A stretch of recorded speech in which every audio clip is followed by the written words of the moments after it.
ઢોકળા ને મુઠિયાને ભૂલી જાવ એવો વટાણા અને ચણાની દાળનો નાસ્તો તૈયાર છે. વિન્ટર સ્પેશિયલ રેસીપી છે અને એકદમ ઓછા તેલમાંથી તૈયાર થાય છે અને ખૂબ જ ટેસ્ટફુલ પણ બને છે. તો ચાલો આજે એક સરસ એવી લીલા વટાણા અને ચણાની દાળની રેસીપી જોઈએ. તો વટાણા અને ચણાની દાળમાંથી આજે આપણે એક રેસીપી તૈયાર કરશું. મેં 1 કપ છે એ ચણાની દાળ લીધી છે અને મેં એને 4 કલાક પલાળી રાખી છે. વટાણાને આપણે પીસી લેવાના છે. એકદમ પેસ્ટ તૈયાર નહીં કરીએ, પાણી નાખ્યા વગર પીસવાના. વટાણા પીસાઈ ગયા છે. હવે આપણે દાળને પીસી લેવાની છે. 2 પાર્ટમાં પીસશું. 1 ચમચી જેટલું પાણી એડ કરશું. એકદમ પેસ્ટ તૈયાર નથી કરવાની. તો 1 ચમચી પાણી નાખી અને આ રીતની પીસી લીધી છે. થોડી દરદરી છે અને થોડી લીસી છે.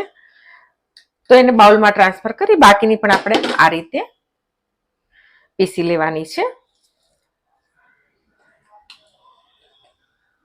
તો આપણે મસાલા કરશું. 1 મોટો કટોરો છે એ ધાણા ભાજી છે, 4 મરચાં અને 15 કળી લસણ છે. લાલ અને લીલા બંને મરચાં મિક્સ છે.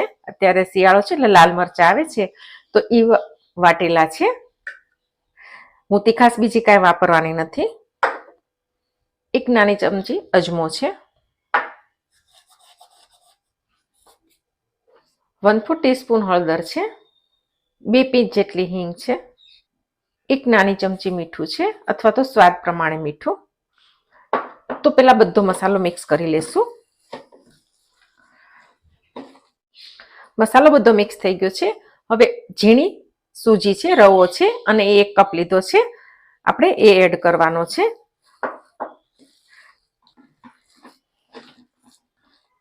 તો 1 કપ આપણે ઝીણો રવો એડ કરી દઈશું. રવાને બરાબર મિક્સ કરી લેવાનો છે.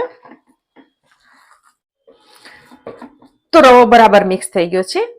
તો હવે આપણે 10 મિનિટ માટે એને ઢાંકીને રેસ્ટ કરવા માટે રાખી દઈએ. તો 10 મિનિટ થઈ ગઈ છે. આપણે ખોલી લેશું. 1 મોટી ચમચી છે તેલ એડ કરશું. ઇનોનો રેગ્યુલર પાઉચ છે એ એડ કરશું. 1 નાની ચમચી છે એ લીંબુનો રસ એડ કરશું. મિક્સ કર્યા પછી આપણને એ કેટલું ઢીલું છે આપણે જોઈ લેવાનું છે. જો તમને આ સમયે એવું લાગે કે તમારું બેટર ઢીલું છે તો તમે આમાં 2 કે 3 ચમચી ચણાનો લોટ પણ એડ કરી શકો. આપણે હાથેથી જોઈ લેશું કેટલું ઢીલું છે.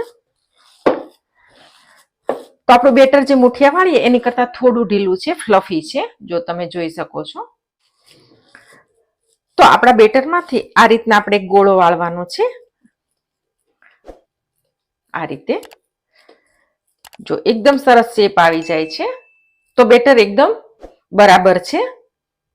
ના હોય તો તમારે થોડો ચણાનો લોટ એડ કરી દેવાનો, પણ આ અત્યારનું બેટર છે એકદમ બરાબર છે. તો આપણે આ રીતના ગોળા તૈયાર કરવાના છે. 1 મોટા ચમચા જેટલું હું લઉં છું.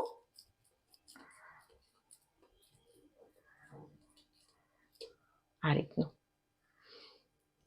તો આ રીતે બધા તૈયાર કરી લેવાના છે. તો આ રીતે પાણી ગરમ કરવા મૂકી દીધું છે અને ભાતની ચાયણી મૂકી છે. એને આપણે તેલથી ગ્રીસ કરી લેશું અને આપણે બનાવેલા ગોળા છે આની પર આપણે મૂકી દેવાના છે. થોડા થોડા ડિસ્ટન્સે મૂકશું આપણે.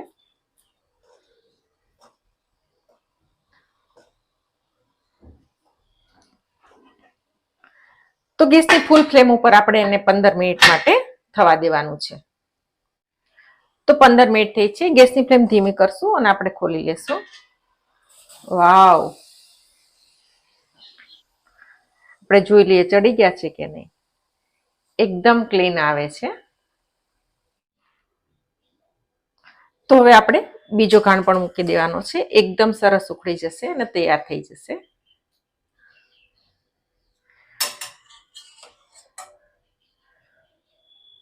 એકદમ સરસ થઈ ગયા છે અને ટેસ્ટમાં એકદમ મસ્ત લાગે છે.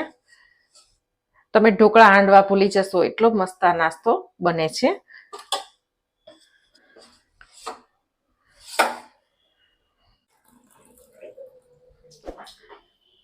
તો ગેસની ફૂલ ફ્લેમ ઉપર આપણે બીજા ઘાણને પણ ઉતારી લેવાનો છે. 15 મિનિટ માટે રાખી દઈશું.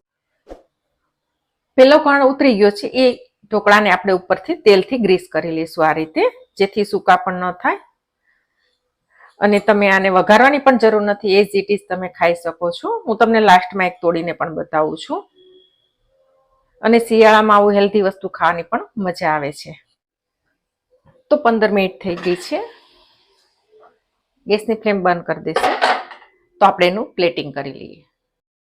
જો તમને આજની આ રેસીપી ગમી હોય તો ચોક્કસથી વિડીયો લાઈક કરજો અને તમારા ફેમિલીને ફ્રેન્ડમાં શેર કરજો. અને જો હજી સુધી ચેનલને સબસ્ક્રાઇબ ના કરી હોય તો ચેનલને સબસ્ક્રાઇબ પણ કરજો.